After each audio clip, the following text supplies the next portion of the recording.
Oi, gente, eu tô gravando mais um vídeo aqui pro nosso canal. Hoje, gente, nós vamos gravar um vídeo falando, como eu havia prometido, né, sobre a egrégora familiar. O que é egrégora, gente? Egrégora é um termo muito usado na bruxaria, não só na bruxaria, mas também na bruxaria. Se você não gosta do tema, enfim, você pode clicar no xizinho lá em cima. Se você tiver no celular, você pode apertar a setinha de voltar. Não é um vídeo sobre bruxaria, mas ele usa um termo que é muito usado na bruxaria para tentar explicar certas situações que acontecem dentro de famílias. Não só em famílias, mas também em famílias. O termo egrégora, gente, ele é muito abrangente, ele é muito profundo e não tem um significado só, não é um significado assim plano, simplesinho, tipo preto no branco, não. Abrange um monte de coisa ali, não é tão fácil de compreender, mas eu vou tentar explicar o princípio básico para vocês entenderem, né, o que acontece no lance aí da egrégora. O que é egrégora? É quando duas ou mais pessoas se unem por um objetivo em comum. Isso pode ser conscientemente ou inconscientemente, e aí que o bicho pega. Porque se você vai na consciência, ok. Se você vai na inconsciência, você tá às vezes pagando pato de pessoas e você nem sabe quem foram, por exemplo, seus tataravós. Tá lá na linha. Se você é que nem uma linha, você puxa a linha, ainda tá ali. A linha pode ter 2 km de comprimento. Mas se ela tá ali, ela vai te levar naquele lugar e ainda tá te influenciando mesmo depois de tanto tempo. Tá, gente? Egrégora. Acontece. Falam que é campo energético. Não é só campo energético, mas também é campo energético. Uma coisa que para mim define muito a questão de egrégora familiar é a palavra lar. Porque a casa é alvenaria. É o que eu explicava para os meus alunos quando eu dava aula de inglês. Casa é alvenaria. Parede, é teto, é porta, é argamassa, é janela, enfim, é a parte física. Lar, ou house, né? Em inglês o house é a casa física. Home é o lar. O que é o lar? É essa aura, é essa atmosfera de família, da família, né? Home, lar, é uma palavra bonita, mas se for usada de maneira negativa pode dar muito problema lá, gente. Isso não é só, como é que eu posso dizer para vocês? Isso não é só família.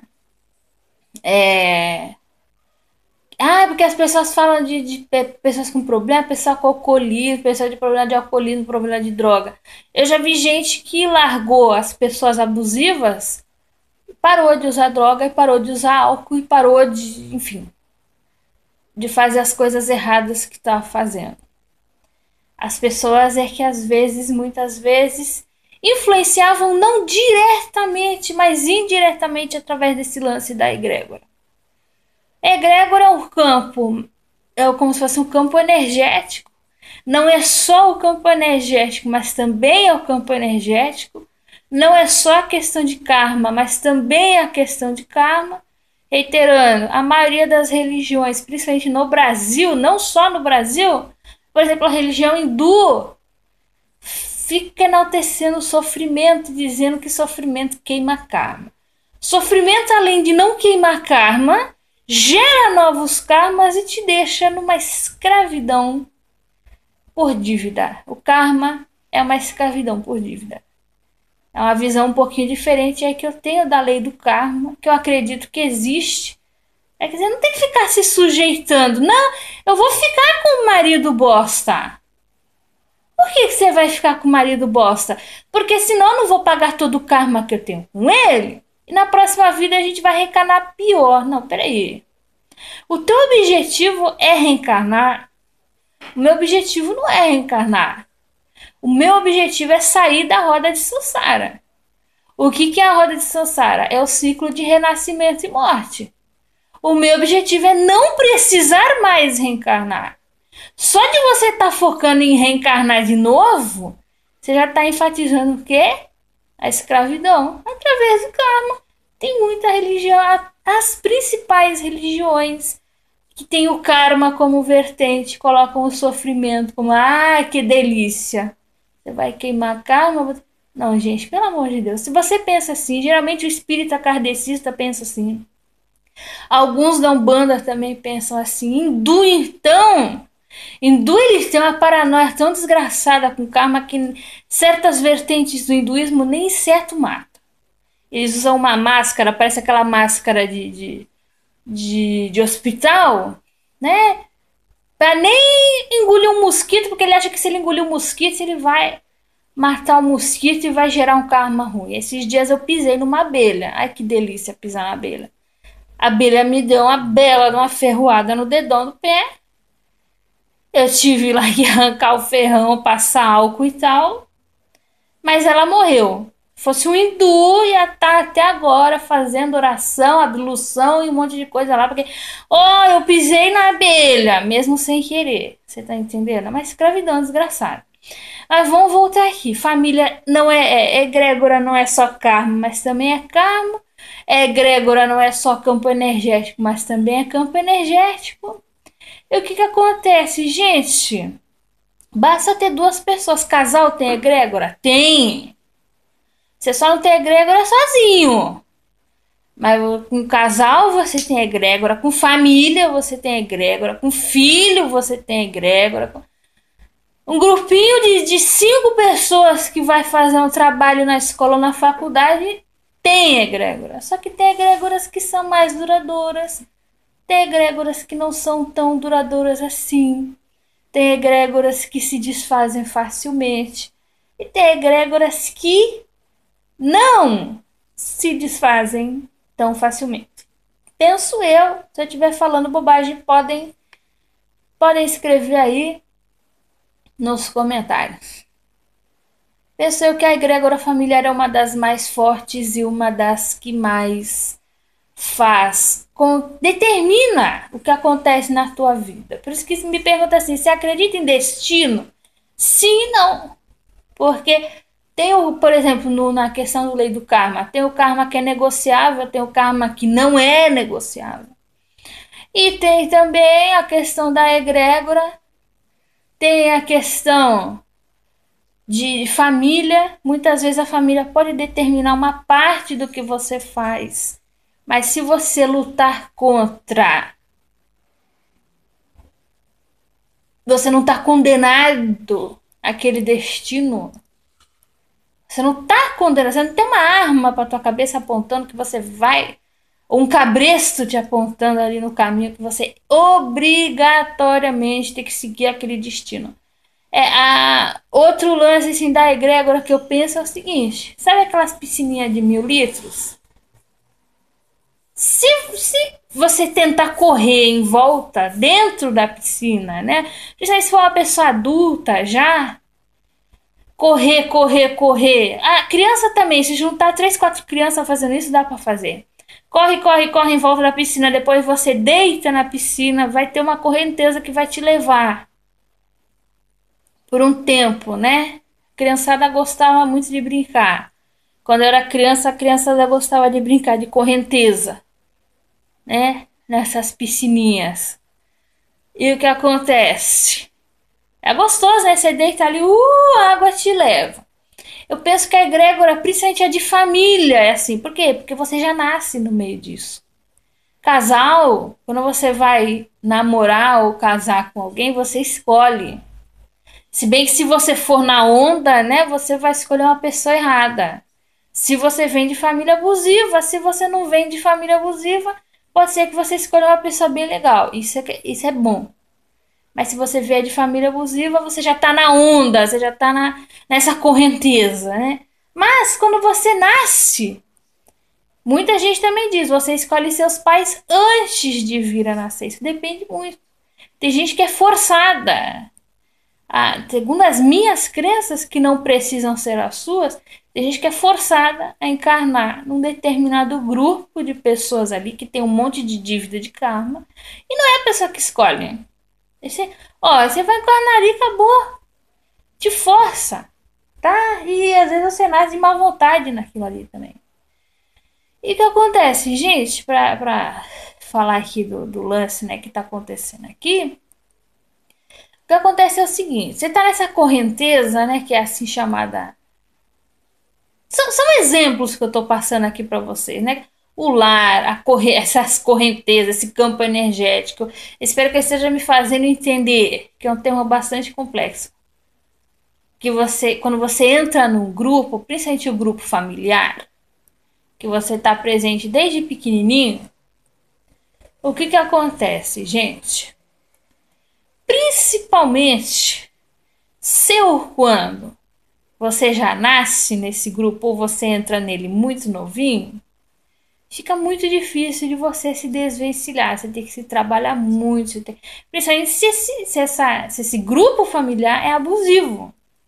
Por isso que é mais comum haver pais abusivos do que tem filho abusivo também. Mas o filho começa a ser abusivo quando? Quando ele entra na adolescência. Quando um dos pais coloca o filho contra o outro. Quando um dos genitores coloca o filho contra o outro. Quando o filho entra na adolescência, começa a fazer bobagem. Quando pais são abusivos, geralmente é desde a mais tenra infância. E esse negócio vai se estender muitas vezes até a vida adulta. E aí do filho se tentar se desvencilhar, e aí do filho se tentar morar sozinho, ou aí do filho. Eu já vi relatos de mães narcísicas que gostavam de namorados abusivos, porque sabiam que aquele namorado abusivo não ia tirar a filha delas de uma situação ruim. E não gostavam de namorados bons, porque os namorados bons iam quebrar o ciclo. Olha a que ponto que chega, né? E essa egrégora, o que acontece? Gente, você acaba muitas vezes. Sabe quando você entra num lugar, numa casa? A casa pode ter vindo nova para essas pessoas, para essa família, ou para esse casal, ou para esse etc. Se esse campo energético, que é formado pelas ideias, pensamentos e atitudes ruins das pessoas, for uma bosta, vai impregnar. E para tirar é uma desgraça. Principalmente se a família ou grupo ou etc. abusivo ou negativo morar por muitos anos na mesma casa. Sabe o lance da casa mal assombrada? É casa que foi habitada por muito tempo por pessoas extremamente negativas. Aí às vezes essa pessoa desencarna, ao invés dela ir lá para os grupos, as colônias lá que tem no astral, ela fica ali na casa. Tem desencarnado que gosta de pregar peça nos outros, que gosta de. Tem desencarnado que gosta de fazer o tal do poltergeist, que chama ficar movendo objetos para assustar as pessoas. Tem desencarnado que gosta de ficar atormentando a pessoa enquanto ela dorme. Tem desencarnado. Enfim, é a baixaria só. Não é porque morreu que virou santo. Tá? A gente já falou assim pra mim. Mas, Sara, não é quando a pessoa morre, não tem um momento melhor, não haveria um momento melhor do que esse para ela acordar e evoluir? Às vezes não, gente. Muitas vezes não. Se você for acreditar em ciclo de reencarnação, como eu acredito, quantas vezes já não morreu e quantas vezes já não nasceu? E tá uma bosta ainda. Não é porque morreu que virou santo. Muito pelo contrário. Você vê foto, até foto, por exemplo, de hospício. Pelo amor de Deus, energia pesada que tem. Delegacia tem energia pesada. Hospital, dependendo, tem energia pesada. Presídio ou ex-presídio tem energia pesada. E para limpar? Não precisa ser hospício, não precisa ser hospital. Pode ser uma casa que foi habitada por pessoas perturbadas. E a energia negativa continua pairando por ali. E atrai outros espíritos baixos também. Aí vira casa, é o que chama de casa mal assombrada. Vai falar assim, nossa, mas o pessoal tem medo de entrar lá. E uma vez, gente, eu fui. Sabe aquela torre de Londres? Que houve inúmeras execuções. Eu saí de lá tão carregada. Eu já fui pra Europa uma vez. Eu saí de lá tão carregada que eu comecei a. Eu briguei feio com umas pessoas lá depois. Briguei feio. E o que acontece? Carregada, porque. Ah, mas você não tem medo do fantasma? Não, o fantasma ele não vai fazer nada com você se você não der permissão, né? Porque tem entidades, por exemplo, seja na Umbanda, você acende vela, você dá energia para eles e você permite que eles façam certo tipo de trabalho. Seja na sua casa, seja em alguém, seja no que for, você dá uma permissão. Se você não der essa permissão, se você não vai fazer nada com você, é mais difícil. Principalmente se você não está na mesma vibração que eles ou elas. Então você pode ter. Por isso que o padre Quevedo, eu não sei nem se ele está vivo ou não, ele entrava e saía de casa mal assombrado e não acontecia nada com ele, porque ele ia totalmente fechado. O pensamento dele totalmente fechado. Ele falava: meu, dane-se isso aqui. O ateu é muito fechado porque o ateu materialista. Ele não acredita em vida após a morte, então os espíritos pode baixar 1000 espíritos ali que não vai acontecer nada. A pessoa não acredita, começou a sentir medo, começou a sentir raiva, começou a baixar a vibração, acabou, eles tomam conta de você. Se você não baixar essa vibração, quem regula é você. Que nem uma ponte levadiça. Abaixou a ponte, o povo entra. Levantou a ponte, não entra nada. Então você não tem que ter medo de espírito de morto. A não ser que você dê poder para eles. Se você não der, eles não te fazem nada. Até porque não vai interferir tanto assim. Eles estão no astral, você não tá no astral. Você não tá no astral. O corpo físico também serve, apesar do corpo físico ser muito incômodo em alguns aspectos, mas em outros ele serve para te proteger.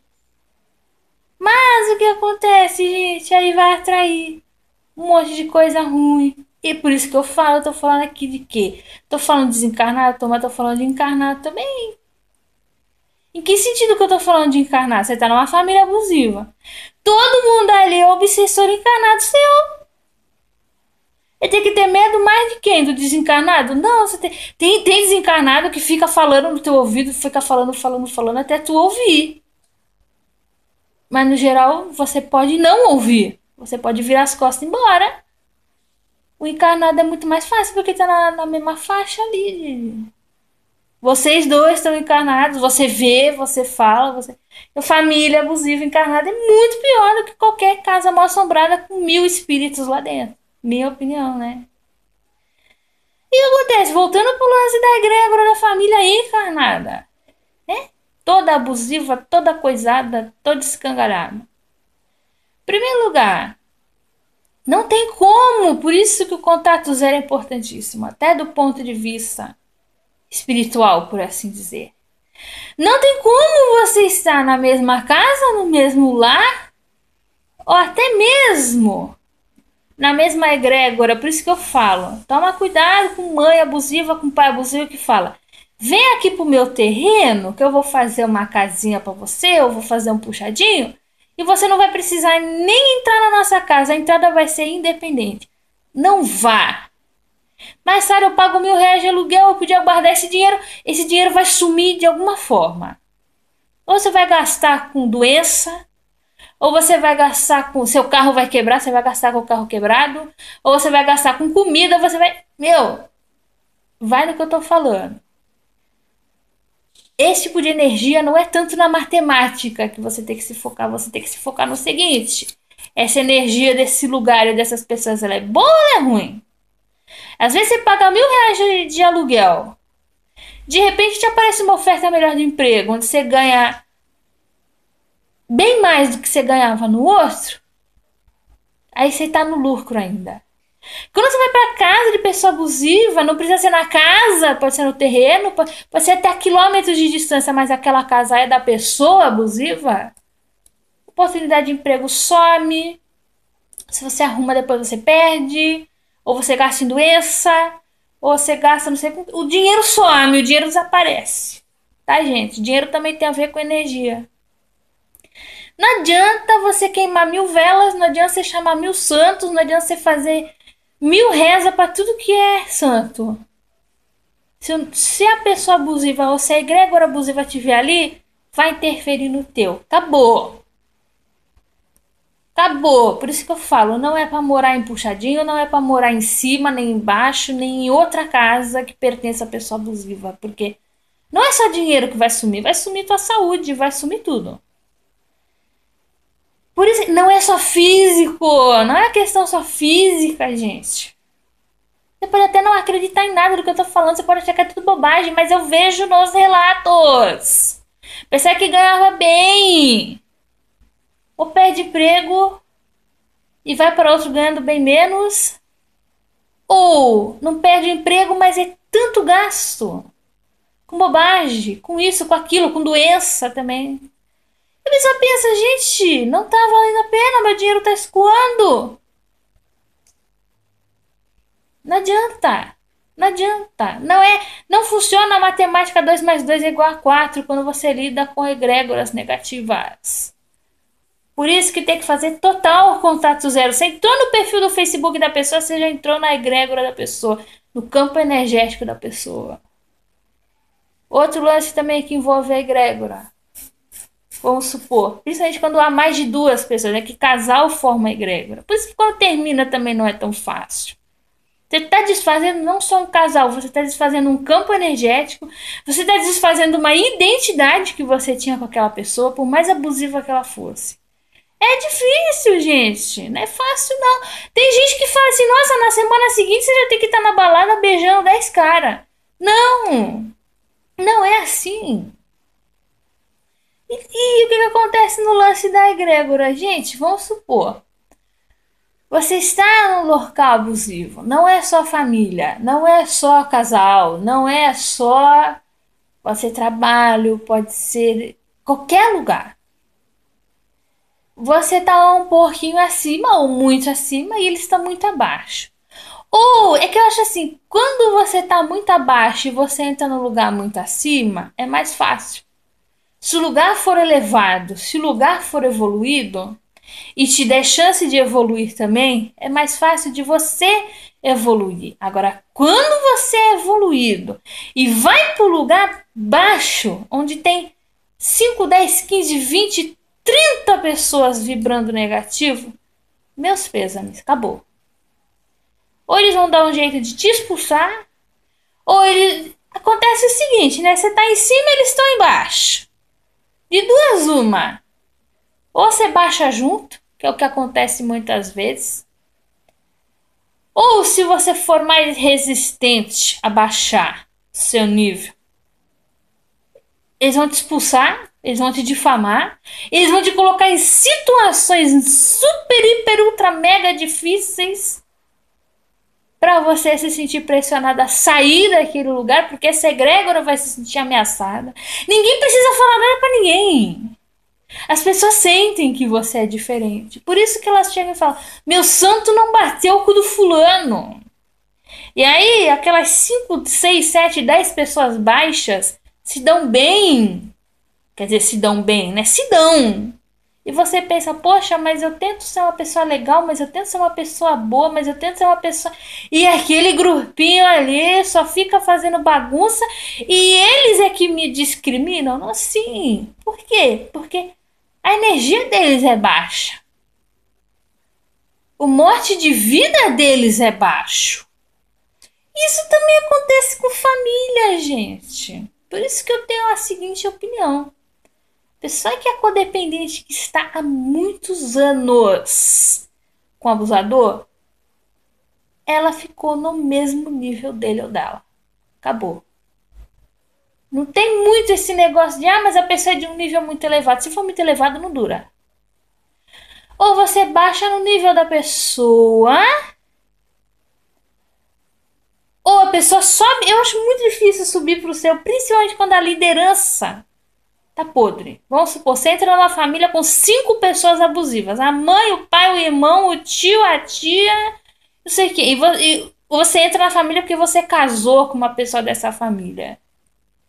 Ou você baixa seu nível de alguma maneira, aí você vai se tornar cúmplice de mentiras, triangulações, vai começar a abusar verbalmente dos outros também. Ou você baixa junto, ou você vai ser sumariamente expulso do grupo. Porque tem muito essa de, ah, não, eu vou levantar o grupo. Não. Uma pessoa sozinha para levantar 5, 6, 7 maçãs podres, eu não acredito. Eu não acredito. Me perdoa, mas eu não acredito. Mudar uma pessoa já é tão difícil, imagina o resto. Mesma coisa aquele filho que não passa pano para coisa errada que pai e mãe faz. Quando a família tá podre por dentro, gente, não é só pai e mãe, é todo mundo que tá podre. Aí você, pô, mãe, você gasta todo o dinheiro que era para gastar na despensa de casa? Você gasta com maquiagem? Você gasta com roupa? Pô, pai, todo o dinheiro que era para gastar com a despensa da casa, com a conta de luz e de água, você gasta com cachaça? Você gasta com filme de mulher pelada? Você gasta com roupa de marca? E você já tem um monte de roupa de marca, não precisa de mais? Pô, pai, você tá bebendo demais. Desse jeito você vai ter uma cirrose. Desse jeito você vai ter um problema. Você já tá indo pro alcoolismo. Se todo mundo for podre nessa família, vocês vão ver. A mãe, vamos supor, a mãe mete o malho no pai. É teu pai é um bêbado, teu pai me trai. Ou eu acho que teu pai tá me traindo. Aí chora, faz aquele dramalhão mexicano. Na hora do vamos ver, a mãe fica do lado do pai. Por quê? Porque já tá há tantos anos. Esse é um exemplo hipotético que eu tô falando, não é real, mas já acontece. Não assim desse jeito, mas acontece muito semelhante. A pessoa já tá há tantos anos com a pessoa que ela já tá acostumada até a defender. Se ela não tivesse acostumada a defender, ela ia dar um jeito de sair fora. Ela ia dar um jeito de sair fora, que você não fica muito tempo. Uma pessoa aí vai defender. Não, mas meu filho é ele que põe dinheiro em casa. Não, mas meu filho ele pode até beber, mas poxa, de vez em quando ele traz uma coisa legal aqui pra dentro de casa. Não, mas meu filho ele é seu pai, ele te botou no mundo. E assim vai, tá, gente? E assim vai. Aí o filho, ou pode ser o filho, pode ser o irmão, pode ser um primo, pode ser qualquer um. Se fica acontecendo muito, é porque a casa é minha, o dinheiro é meu, eu faço o que eu quiser. Se você não quiser, você vai embora. É nessa que você sai porque você não passa pano pra coisa errada em família tóxica. Eu estou falando do exemplo da família, mas podia ser, por exemplo, o exemplo de uma empresa. Um monte de gente corrupta, um monte de gente bosta fazendo um monte de coisa errada. Você não faz coisa errada. Vão dar um jeito de te tirar de lá o mais rápido possível. Vão pegar o ar que você respirou diferente. Vão inventar alguma coisa para te tirar de lá o mais rápido possível. E se você resistir, vão tentar te prejudicar. Ou você baixa até o nível, ou você sai desse lugar que já tá podre. Por isso que você tem que olhar quem é a liderança. Se tá podre, meu, já era. Você não vinga. Família, então, é a mesma coisa. E família é muito difícil de você se desfazer. E a parte mais perigosa de você lidar com a egrégora familiar é que muitas vezes, para tentar resolver impasses, você acaba repetindo certos padrões. Por exemplo, já vi pessoas que eram filhas de alcoólatras que se casaram com pessoas alcoólatras. A pessoa nem sabia. Por isso que eu falo, não é consciente. E é aí que o bicho pega. Nem sabia que a pessoa era alcoólatra. Depois do casamento, depois que a pessoa já se sentiu mais segura na relação, começou a demonstrar. Mas outro alcoólatra na minha vida? Outro alcoólatra na tua vida. Outro alcoólatra na tua vida. Uma vez eu li, se não me engano, foi no livro Codependência Nunca Mais. 40% das esposas de alcoólatras são comedoras compulsivas. Geralmente a comedora compulsiva é mulher. Geralmente o alcoólatra é homem, mas pode ser o contrário também. A alcoólatra pode ser mulher e o comedor compulsivo pode ser homem. Aí, pô, é de novo isso aqui, de novo isso aí. Se você tem um comedor compulsivo na sua família, as chances de você ser um comedor compulsivo são grandes também. Tem pessoas comedoras compulsivas na minha família que eu não vou dizer quem são, mas enfim, tem. Alcoolismo já é mais difícil, mas não precisa ter alcoolismo. Não precisa ser adicto de drogas pesadas. Não precisa. Mas você vai repetindo o comportamento ruim de duas uma. Ou você vai também virar um alcoólatra, um comedor compulsivo. Ou você vai acabar se relacionando com uma pessoa com um desses vícios, uma dessas patologias, por assim dizer. Não sei nem se pode chamar isso de patologia, mas enfim, eu usei a palavra aqui que vem na minha mente.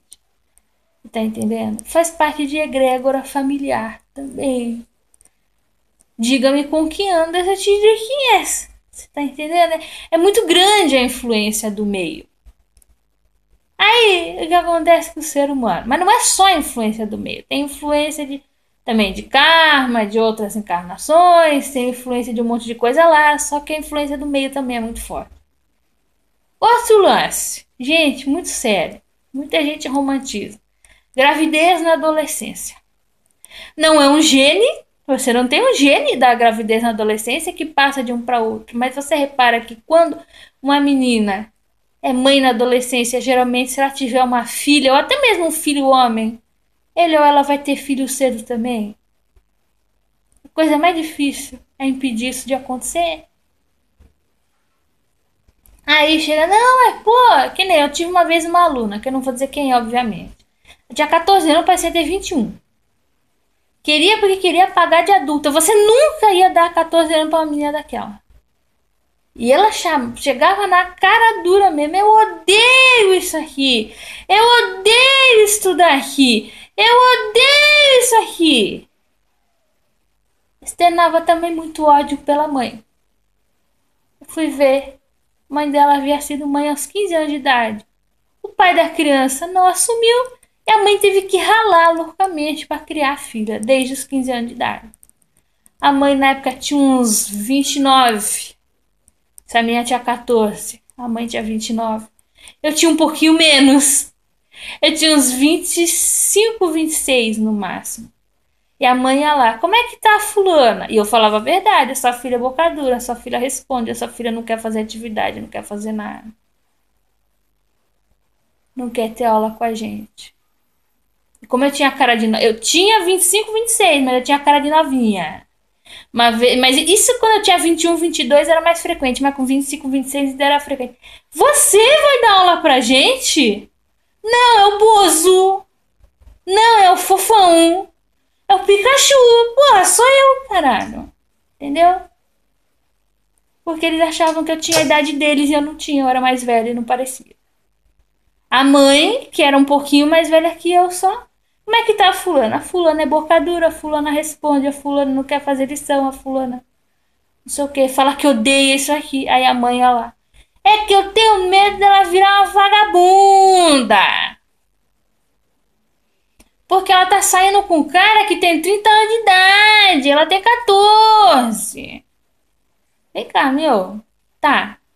Não é fácil ser mãe aos 15, não é fácil você ter que trabalhar pra cacete, pra dar as coisas pro seu filho. Ela vivia, a menina vivia reclamando da mãe, que a mãe era isso, que a mãe não ligava pra ela, chegava em casa nem falava com ela. Ela assim, fulana, se a sua mãe não gostasse de você, ela não botava você nesse curso aqui. Ela ia te jogar no mundo e ó, dane-se você. Mas se ela tá te botando no curso é porque ela pensa no teu futuro. E ela vem aqui perguntar como é que você tá. Ah, minha mãe não liga pra mim. Liga sim. Às vezes, gente, tem pai e tem mãe que não tá sabendo demonstrar que liga pro filho, enfim. Gente, meia horinha. Meia horinha, pega lá. Ah, mas meu filho não quer falar comigo. Mas tem que ser desenvolvido o hábito desde pequenininho. Desde que começar a falar. Não espera chegar nos 12, 13 anos, não. Desde pequenininho. Ô filho, vem cá, como é que tá a escola? Por que que você não gosta de ir na aula, filho? Pô, alguém tá mexendo contigo? Ah, não, mãe, é que eu queria ficar em casa jogando videogame. Você vai jogar videogame pra vida inteira? Não vai. Conversa, bota os pingos nos i, tudo, mas tem que ser desde novinho. Por que que eu citei esse caso? Porque a mãe estava vendo a filha atingir a idade que ela tinha quando foi mãe e não queria o mesmo destino para a filha. E tinha medo porque a filha já estava namorando um homem de 30 anos de idade. Eu passo que a filha nem 15 tinha ainda. Eu tenho medo da minha filha virar uma vagabunda. Aí chega em casa, chama a filha de vagabunda, de puta, de tudo que não presta. E aí a filha, para se vingar, entre aspas, acaba virando uma vagabunda mesmo. Você tá entendendo? Quer dizer, sabe? O pessoal não tá sentando. O pessoal acha que dar um futuro pro filho é dar um curso, é dar um celular legal no Natal, mas não acha que tem que quebrar um pouco esse lance da egrégora. Aliás, o povo não sabe o que é egrégora, né? Não é uma palavra comum que você ouve por aí. Mas enfim, que seja destino, tem gente que chama de destino, de maldição ou de bendição, enfim, né? E essas mães que foram mães da adolescência têm medo da filha ser também, e pior ainda, de ficar sendo conhecida como a vagabunda, né? Porque, minha filha dá pra todo mundo. Você tem que sentar e conversar com a tua filha. Mas não tem que esperar chegar nos 14, 15 anos. Desde novinha. Se você não estabelecer essa confiança com a tua filha, com o teu filho desde novinho, não é com 14 que você vai estabelecer. Não é quando ela aparecer com uma marmanjo de 30 anos na tua porta que você vai estabelecer. Tá entendendo? Uma vez também vi uma família, não conheci, mas vi no jornal, apareceu no jornal, de tão impressionante que parecia. Todas as gerações, era tudo mãe aos 14. Mãe aos 14, a avó, a bisavó, a avó, a mãe. Todo mundo mãe aos 14. Pergunta que não quer calar. Por que que uma dessas mulheres não chegou? A de 28 eu não digo. Porque às vezes tem gente com 28 que ainda tem cabeça muito pequenininha. Mas a de 42, vai. 28 mais 14 é 42. E de 42 que já tá com uma certa idade, já tem que ter uma certa maturidade, pelo menos na teoria. Por que ela não chama aquela adolescente e conversa um pouquinho? Ó, a vovó foi mãe aos 14, a mamãe foi mãe aos 14, mas você não precisa ser. Você já tá ficando? Tem umas que botam uns medo na filha, não, porque se você der, você vai pro inferno. Se você der, você vai ser uma vagabunda. Porque você não pode. Porque eu vou te expulsar de casa. Porque eu vou te dar uma coça. Porque eu vou ensinar aqui qualquer coisa que seja. Tá, aí ela aparece de barriga na porta da sua casa. Adiantou? Tem que chegar, sentar e conversar. Você já tá ficando com os meninos? O pessoal hoje começa a ficar super cedo. Eu lembro da minha geração, final dos anos 90, molecadinha de 11, 12 anos já ficava no pátio da escola. Fala pra mim, gente, quando você tinha 12 anos, você já se achava mocinha, mocinho? Você não achava que você era criança mais? Não porque eu já menstruo. Não porque eu já tenho peitinho. Não porque o menininho já tá criando voz um pouquinho mais grossa. Eu já posso namorar. E a implicação de namorar? E a implicação de fazer sexo? E a implicação de uma possível gravidez precoce ou uma possível DST? Mas é só usar camisinha. E se a camisinha falhar? E se a camisinha estourar? E se na hora do vamos ver vocês esquecerem de botar a camisinha? Enfim. Tem que ter essa conversa, não adianta só botar medo. Porque que é essa mulher de 42 anos? Ó, minha filha, você já tá ficando? Esse ficar é só beijo e abraço ou já tá incluindo outras coisas? Porque se você deixar pra conversar depois que a menina começou a fazer sexo, acabou. Tem muita gente que acha, não, tem que falar que é pecado, tem que botar medo mesmo, tem que falar que o pai vai dar uma coça e vai expulsar de casa. O pessoal vai fazer escondido. Ou vai fugir de casa. Tem algumas que, ainda menores de idade, vão fugir de casa para tentar morar com o namoradinho, achando que vai dar certo. Muitas vezes não dá. E aí, meu? Que confiança que você tá passando? O que você tá fazendo para quebrar essa coisa ruim? Porque a gravidez na adolescência é algo ruim, gente. É indicativo de país subdesenvolvido. Tanto casamento de menores de idade, quanto gravidez na adolescência, gente. É indicativo de país. E isso tira o ranking nos países de desenvolvimento. Tira desenvolvimento do país, tá? Na avaliação geral. E o que acontece, gente? Outro exemplo, agora eu vou citar o exemplo da minha família, como já morreu, eu vou citar. A minha bisavó, que ela faleceu em 2013 já, bem velhinha. Mas lá nos anos 20 e 30 dizem que ela era muito namoradeira. E a minha tataravó, que era a mãe dela, sentava ali a porrada em cima, porque antigamente sentava ali a porrada em cima mesmo, né? E ela só sentava a porrada. Ela não chegava, não conversava, não falava. Não, ela sentava a porrada e falava: essa menina vai envergonhar a família, essa menina vai. Pois não é que quando ela tinha cerca de 16 anos, ela virou amante de homem casado?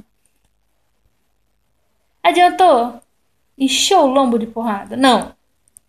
Virou amante de homem casado, que era uma coisa assim que não se fazia nem. A menina naquela época, ela engravidada e o namoradinho já era um escândalo. Você imagina de um homem casado. Eu não sei se ele mentiu pra ela, eu não sei se ele a iludiu, eu não sei o que ele fez. Só sei que ela teve até que sair da cidade. De tão mal falada que ela ficou. Ela teve a filha, que no caso era minha avó, que também já morreu, por isso que eu tô falando. Ela teve a filha com 17 anos. A minha avó cresceu assim também sem uma grande educação, porque a minha bisavó tinha que trabalhar muito para criar ela, num tempo em que mulher não trabalhava fora. A minha avó se sentiu marginalizada, porque naquele tempo não tinha quase filho de mãe solteira, e ela era filha de mãe solteira. Ela se sentiu marginalizada numa sociedade em que não tinha isso. E ela chegou, mas ela teve uma obsessão quando ela era muito jovem. Ela ia pros bailinhos, ela tinha uma obsessão muito grande. E ela bateu o olho naquele que viria a ser o meu avô. Ela falou: eu vou casar com esse homem. Ele não dava, até onde eu saiba, né? Não tava aqui na época para dizer. Eu não sabia. Eu não tava aqui para dizer. Mas dizem que ele não dava a mínima para ela e ela ficou anos atrás dele, 2 a 3 anos. Codependência também. Tem muita gente que fala: nossa, ela sabe o que é. Mas quando não quer, dois não briga, gente. Quando um insiste e o outro não quer, codependência. Ficou. Tanto fez que engravidou solteira dele também. Ele nem queria nada com ela, mas ela ficou. Então tu é bicha, então tu é bicha. Não é que ela acabou engravidando dele. Com a mesma idade que a minha bisavó tinha quando engravidou dela. A mesma idade. Você acha que elas combinaram de engravidar solteira na mesma idade? Em épocas, né? A minha avó engravidou nos anos 50. Em épocas em que não se engravidava cedo. Quer dizer, engravidava-se cedo, mas já dentro do casamento. Menina com 16, 17 anos que já casava e já engravidava dentro do casamento. Você, mas menina solteira, engravidar, para ser discriminada na sociedade, como era naquele tempo, tanto que a minha avó, ela foi impedida de ir a um casamento porque ela já estava com a barriga grande de gravidez, solteira. Você acha? Nos anos 50 ainda tinha disso. Você acha? Você acha que ia combinar de fazer isso? Não, mas é egrégora, gente. Agora vem cá, porque que quando a minha avó começar a ir nos bailinhos, a minha bisavó não chamou no cantinho e falou: você tá saindo com alguém? Você tá. Na época não era ficar, sei lá o nome que se dava na época. Você tá de olho em alguém? Você tá flertando com alguém? Ah, não, tem aquele rapaz ali. Ele gosta de você? Ah, não sei, não sei o quê. Você tá entendendo? Ninguém senta pra conversar. Ninguém para, ninguém fala. Não, o pessoal vai indo na correnteza. Sabe a piscina de 1.000 litros que eu falei? O pessoal vai indo na correnteza, ninguém tá nem aí. Entendeu? Houve outras pessoas também que engravidaram cedo na minha família, que eu não vou dizer quem são, porque ainda estão vivas e tal, não me autorizaram a falar aqui. Mas já que essas duas já morreram, vou falar. A minha avó casou com meu avô depois de muita bagunça, muita briga, muito deixar de se falar, muita encrenca, ela casou. Ela casou quando o filho já tinha nascido. Casou. Ficou casada até ele morrer. Até onde eu saiba, ela nunca teve outro homem além dele na vida. Porque depois que ela enviou, ela também não teve mais ninguém, minha avó. Mas não repetiu o ciclo, gente. Ah, mas ela casou, Sara. Só que o casamento deles foi bem problemático, tá, gente? Foi bem problemático. Outra questão de egrégora também que tem na minha família: mulheres com mioma. O mioma ele é um tumor benigno, né? Ele não é um câncer, ele não causa metástase nem nada. Mas se ele crescer demais, tem até que tirar o útero fora. Por que, que eu sei disso? Porque a minha mãe, quando ela teve um mioma enorme, ela estava na casa dos 30 anos, a médica sugeriu a assim chamada histerectomia. Eu não me lembro agora, faz anos já. Não me lembro se tira ovários. Porque o ovário secreta certos hormônios, né? Que vão fazer falta para a mulher depois. Mas o útero ela é tirar. Buscar alternamento alternativo, tratamento alternativo, buscaram lá, ela tomou umas injeções, induziu menopausa, com 30 e poucos anos ela induziu menopausa. Ela tinha hemorragia, já tinha anemia, sugeriram tirar o útero fora porque o mioma estava enorme. E se ela tivesse tirado o útero fora, não ia ver a minha irmã. Que a minha irmã veio depois dela tomar essas injeções, veio depois que ela induziu menopausa. Eu não sei como é que a minha irmã veio no meio desse negócio todo, mas ela veio. A minha irmã veio e tá aí, né? E assim, o que acontece? Todas as mulheres da minha família têm mioma. Minha mãe teve mioma. Agora que ela entrou na menopausa, já deve ter calcificado, né? Dizem que depois da menopausa dá uma segurada, dá uma melhorada ali, né?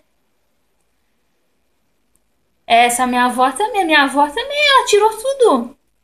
Todos os órgãos reprodutivos ela tirou e já entrou em seguida em menopausa. Ela não teve aquela menopausa normal. Sabe aquela menopausa normal que a mulher vai entrando no climatério, vai falhando a menstruação até que chega uma hora que para? Não, minha avó não teve. Minha avó tirou tudo. Também, acho que antes dos 40 ou com 40 em cima, ela tirou tudo. Minha bisavó também teve. Todo mundo com mioma. Ah, mas Sara, mioma é comum. Mioma é comum, gente, quando é pequenininho. Ou quando algumas mulheres têm colônias de mioma, tem um monte de mioma, enfim. Mas não é comum um mioma mega gigante que te faz tirar o útero fora. Com 30 e poucos anos de idade. Não é comum. Você tá entendendo? Assim como se você vê muitas pessoas morrendo sempre da mesma doença muito cedo e tal. Ter certeza que é egrégora. Tem gente que chama de maldição, eu chamo de egrégora, enfim, né? E muitas coisas eu considero que seja psicossomático. Eu não sou médica, não sou especialista, não sou nada. Mas, por exemplo, você pega uma pessoa. Todo mundo com mioma e todo mundo com hemorragia. Eu sou tão paranoica com essas coisas que eu meço a minha menstruação através do coletor menstrual. Eu meço a minha menstruação através do coletor menstrual, porque o problema do mioma, já que ele não causa metástase, o câncer causa metástase, o mioma não. O maior problema do mioma é hemorragia, é, é um monte de. Como é que é? É hemorragia, é anemia, e também pode, se ficar muito grande, a mulher se sujeita a fazer uma histerectomia. Tem uma cirurgia que não é tão complicada, mas também não é tão simplesinha. É tirar seu útero fora, você tá entendendo? Então eu vivo medindo o sangue da minha menstruação. Eu vivo medindo. E nesse mês é o quê? 40 e poucos ml, 44, 45 ml. Eu vi que de 30 a 50 tá dentro. Passou de 80 ml já é hemorragia. Tá dentro, então tá legal, pô. Sem contar que na menstruação não vem só sangue, vem também o endométrio, então é menos do que 40. menos do que 45. Vamos supor que veio de 35 a 40 ml de sangue, tá dentro. Passou de 60, 70, 80 ml, acabou, meu. Minha mãe mesmo falava que um copinho desse que eu uso enchia pra ela em 2 horas. Ela tinha hemorragia grave, caso do mioma. E o que acontece, gente? Outros tipos de doença também. Comportamentais, por exemplo. Todo mundo tendo parceiro abusivo. Vocês estão vendo que eu tô falando de coisa aqui que não é hereditária, porque tem doença que é hereditária. Tem doença que não é. Tem doença que não tá na genética. Eu tô falando de coisa aqui que não tá na genética. Todo mundo tem parceiro abusivo. Você tinha um pai ou mãe alcoólatra, você vai ficar com alguém alcoólatra. Então, não é só o alcoolismo, é tudo. Às vezes você teve um problema com uma pessoa que não era alcoólatra, mas era uma pessoa extremamente relapsa. Você vai namorar alguém relapso, vai casar com alguém relapso. Ah, pô, de novo isso aqui? De novo. Às vezes você procura uma pessoa lá na Conchinchina, achando que uma pessoa distante de você vai agir diferente. Não é distância física, é energia, gente. Tão difícil compreender isso, pra mim foi muito difícil também. Energia, gente. Por exemplo, eu já vi vários relatos de mulheres que tiveram câncer de mama, principalmente precoce. Câncer de mama precoce, o câncer de mama geralmente ele aparece entre os 45 e 55 anos, que é justamente a idade em que a mulher entra na menopausa. Será que não tem relação? Para mim tem. Por que na mama? Por que não em outro lugar? E geralmente mulheres que estão sendo preteridas enquanto mulheres. Mulheres que não estão sendo consideradas, mulheres que estão sendo trocadas por novinhas, enfim. Nem sempre mulheres trocadas por novinhas vão ter câncer de mama, mas quem já tem uma predisposição vai acabar tendo. Novamente, eu não sou médica, não sou oncologista, não sou nada, mas eu vi recentemente o relato de uma senhora que ela teve câncer de mama e ela estava se relacionando com um suposto narcisista. Ela inclusive colocou o relato na internet, no YouTube, e vocês podem pesquisar, né? E ela pôs um nome fictício. Já que é fictício e ela expôs o nome fictício, eu também vou falar aqui. O pseudônimo, o apelido que ela pôs era Vera, né? Não é o nome real, é um apelido. E ela falou que o cara é totalmente relapso, ela tomando medicação, tomando quimioterapia, que é um negócio difícil pra caramba. E ele indo pra praia. Ele nem aí. Ela não podia entrar na praia, porque a quimioterapia destrói todos os glóbulos brancos da pessoa ali. Tira toda a imunidade da pessoa ali. A pessoa não pode entrar em praia, não pode entrar em piscina, não pode entrar em mar, não pode. E o cara lá se esbaldando. Eu já conheci casos também, uma senhora que ela também morreu de câncer. E o cara se esbaldando em tudo que era festinha. Largando a mulher em casa. Vocês acham que é de graça, gente? E essa senhora chegou e falou: o câncer salvou a minha vida. Olha o ponto que a pessoa chega de falar que o câncer salvou a vida dela, sabe por quê? Porque ela teve que chegar no ponto de ter um câncer para perceber que a relação dela era extremamente abusiva e pula fora. Gente, não chega nesse ponto, tá? Pula fora antes. Teve também um relato que eu vi de uma moça que ela teve muito nova, se eu não me engano, com 34 anos. E eu tô falando aqui, por que eu tô falando aqui? Porque a pessoa se expôs no YouTube, então eu tô aproveitando o gancho e falando de algo que a pessoa se expôs e confirmou. A moça chamada Silvana Rênica, muito bonita.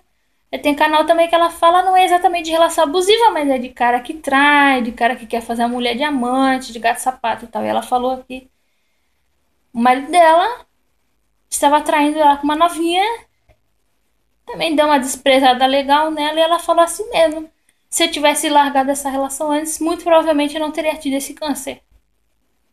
A mulher com câncer se tratando de químico com a quimioterapia e o cara traindo ela com uma novinha, quase com a metade da idade dela. Sim, o cara era hebéfilo ou efebófilo. Que porra é essa? Só gosta de novinha entre 14 e 18 anos. Quando ele conheceu a Silvana Rênica, ela tinha 18. Com a doença, ela tá com 34. É béfilo, a mulher passa dos 23, já, pra ele já ficou velha. Então ele quer pegar outra novinha. Gente, até que ele tirou no vídeo lá, falou que ele tirou a virgindade da novinha e depois tratou a novinha aqui no lixo. Quer dizer, olha o nível do ser humano, né? E ela teve câncer de mama. Um monte de relatos que eu vejo de câncer de mama. Tudo assim. Tudo assim. Mulher nova, às vezes, mulher nova. Você vai ver. É mágoa. É parceiro que abandonou. É parceiro que tratou mal. Mas é como a relação às vezes começou muito cedo. Começou quando a menina tinha 16, 17, 18 anos. Chega nos 30 e pouco, você não aguenta mais, que nem a minha mãe. Eu não gosto muito de falar dos meus pais porque ainda tá vivo, né? Mas enfim, a minha mãe começou. A minha mãe conheceu meu pai quando ela tinha 20 anos. Ela teve mioma com 34. Antes já devia ter, né? Porque tava grande já com 34. Quer dizer, desenvolve-se uma relação ali que não é muito legal.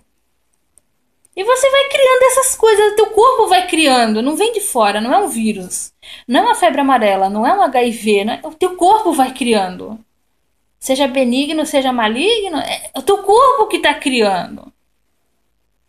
Né? E não tem, por exemplo, câncer de pele é radiação. Até onde eu saiba, né? Eu não sou oncologista, não sou nada, eu tô falando aqui como leiga, mas enfim. Câncer de pele, câncer de outros lugares ainda tem radiação, ainda tem má alimentação, tem um monte de outras coisas lá. No seio, o mioma, que apesar de ser benigno, mas é um tumor. No útero. Por que desenvolve no útero? Por que desenvolve no seio? Por que o teu corpo está desenvolvendo isso aí?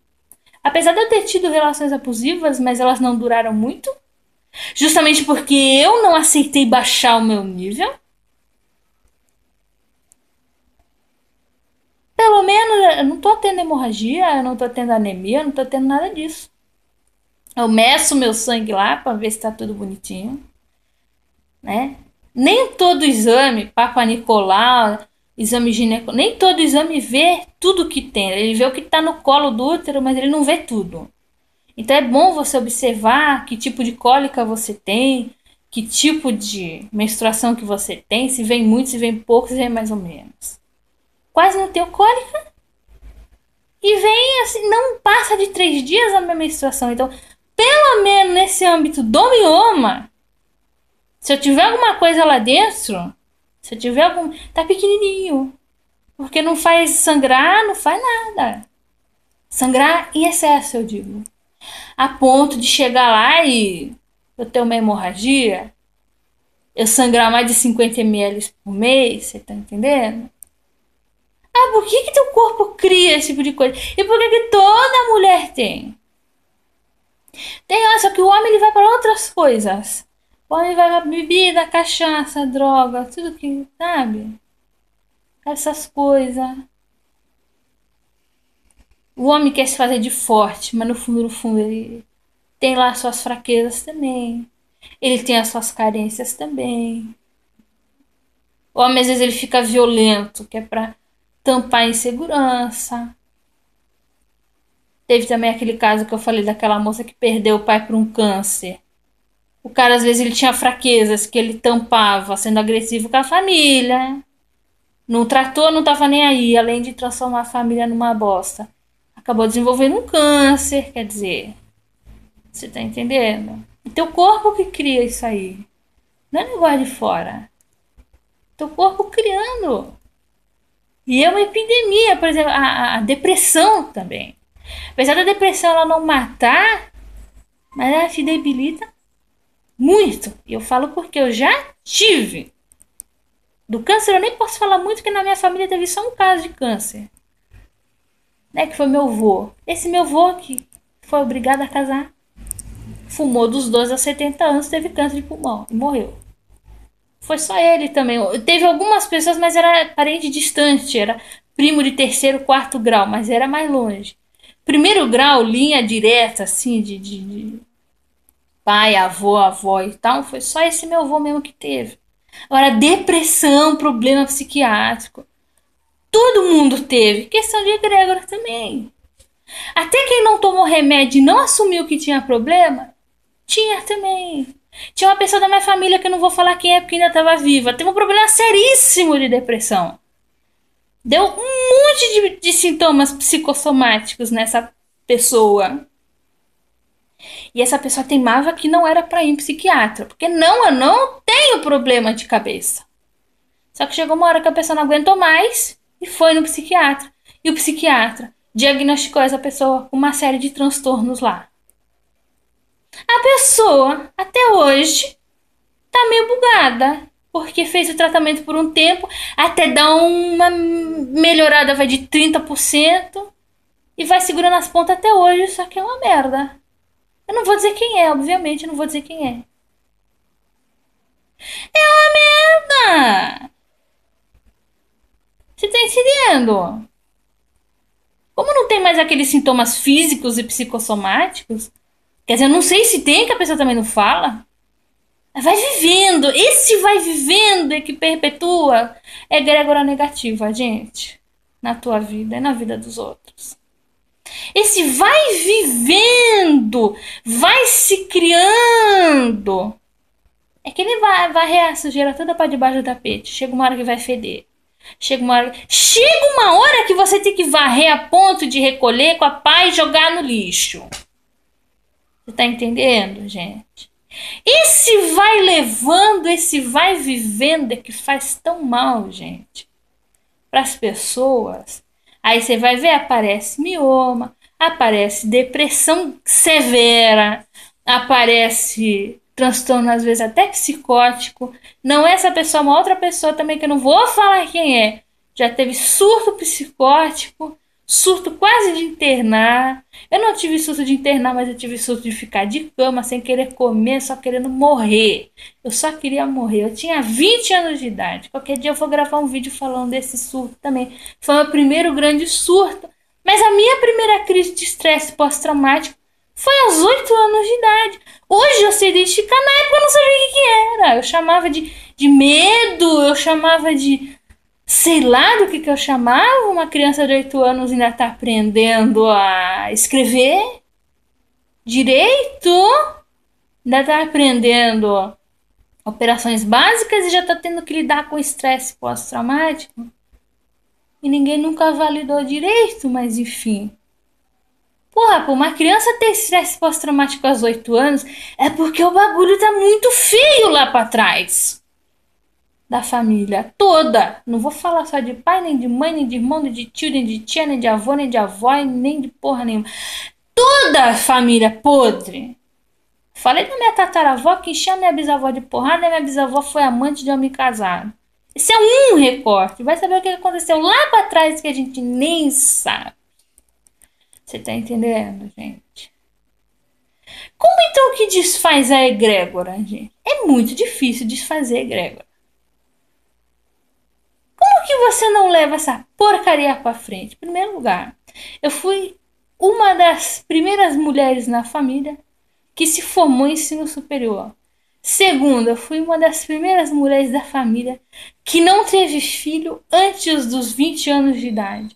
Terceiro lugar, eu fui uma das primeiras mulheres na família que não casou com um homem problemático. Passou homem problemático na minha vida? Sim, mas eu não casei e não fiz filho. Não passei a egrégora adiante. Você tem que resistir. Você tem que observar. Não é só resistir. Observar. E pensar o que eu tenho que fazer. Segundo lugar, não adianta só tomar antidepressivo e, vamos supor, se tem uma doença, eu tenho mioma. Eu vou tirar o útero fora, ou não vou tirar o útero fora, mas eu vou tomar injeção para diminuir o mioma. A raiz que está aqui dentro, que ocasionou o teu mioma, a tua depressão, até mesmo um câncer, sei lá, ainda está ali dentro. Ainda está ali dentro. Eu só parei de ter crise de estresse pós-traumático, ansiedade e um monte de outras merda quando eu trabalhei a raiz. E ainda estou trabalhando, porque não é facinho assim de limpar. Ter que limpar, ter que se trabalhar. E principalmente é muito difícil. Você tem que começar a mudar o foco. Passei por coisas ruins, sim. O que eu estou tentando fazer? Vídeo no YouTube? Estou tentando ajudar as pessoas. Não estou ganhando um centavo com isso porque eu não tenho conta no Google AdSense. Isso já tá melhorando. O fato de eu não ter tido um filho dentro de um casamento abusivo também já é uma vitória que eu tive. O fato de eu, por exemplo, pegar minha irmã, que é uma pessoa um pouquinho mais livre dessa, ela não tem a cabeça tão incrustada de egrégora ruim, e tentar criar uma boa relação com ela, já é uma vitória. O fato de eu tentar não reagir é muito difícil. Vou gravar também um vídeo falando das reações. É muito difícil não reagir, porque a gente se sente tão ferido, tão machucado, que a gente reage. Às vezes xinga os outros, às vezes a gente esculhamba os outros e entra num barracão desgraçado. Isso não adianta nada. A gente tem que parar de reagir. E a gente tem que agir. E principalmente a nível da solução e não do problema. Não ficar rolando no problema. Não porque não sei o que. Meu, se não tem jeito mesmo, corta a relação com a pessoa abusiva. Corta a relação. Como corrigir a egrégora? Tentando trazer a inconsciência para a consciência. Tentando não botar coisinhas debaixo de tapete. Não, mas toda família tem problema. Só que tem problemas que são como se fosse um resfriadinho. E tem problemas que é como se fosse um AVC. Você tá entendendo? E você vai convivendo com aquilo, com aquela coisa grave, como se não fosse nada. É coisa grave. Você tem uma discussão ou outra dentro da sua família, mas dali a pouco as pessoas pedem desculpa e resolvem, é uma coisa. Você tem uma discussão homérica a ponto das pessoas quebrarem o pau loucamente, a ponto de chegar a polícia em casa, é outra. O nível é outro, gente. Um bate-boca é uma coisa. Eu até hoje eu bato boca com a minha irmã, às vezes ela me manda tomar no cu. Manda. Só que aí, daqui a pouco, pô, foi mal, eu fiz um negócio errado, né? Pô, desculpa, foi mal. Você resolve rápido. Você for guardando cada uma dessas coisas pequenininhas debaixo de tapete, debaixo de não sei o que, você vai criar egrégora. Não morre, não desaparece, se transforma no quê? Numa coisa ruim. E se deixar por muito tempo, vira depressão. E se deixar por muito tempo, vai se transformar em doença psicossomática também. Não adianta se entupir de remédio, porque se entupir de remédio é como se você estivesse ali tampando só o... o tapete tá cheio de sujeira. Vou esconder a sujeira aqui com o lençol. Eu não tô limpando de verdade. O remédio é pra te levantar no primeiro momento. No segundo ou terceiro momento você tem que se tratar, meu. É muito difícil. Principalmente colocar as coisas à luz. Tá, gente? Colocar as coisas à luz. E se precisar cortar contato com certas pessoas que já estão tão contaminadas pela egrégora negativa, você tem que cortar. Não adianta permanecer. Você tenta conversar 1, 2, 3, 5, 10, 15 mil vezes, a pessoa não quer. Corta, acabou. Pessoas resistem, porque você tem um lugar dentro dessa egrégora. Se você desistir desse lugar, vai ser difícil colocar outra pessoa nele. Por exemplo, se você é o bode expiatório, onde que eles vão achar outro? Até acha, mas você já tá ali prontinho para que vai achar outro? Eles vão resistir. Mas você tem que cortar. Não corrobore com coisas negativas na tua família. Não corrobore com coisas negativas. Tente. Você vai ir contra a maré. No começo vai ser difícil. A mesma coisa a correnteza. É difícil nadar contra a correnteza. Mas uma hora você consegue. Depois que você conseguir sair dela, não tem coisa melhor. Aproxime-se de pessoas positivas, faça coisas positivas. Fazer coisa positiva não é só sorrir e mandar beijinho. Às vezes você tem que corrigir a pessoa ou corrigir a si próprio também. Ser rigoroso com você mesmo também. Não pode passar a mão na própria cabeça também. Mas você tem que... O seu objetivo maior tem que ser positivo. E não ficar criando esses círculos viciosos de coisas ruins. Tem como sair, gente. Não é fácil, mas é possível. Gente, muito obrigada por mais essa atenção. Até o próximo vídeo.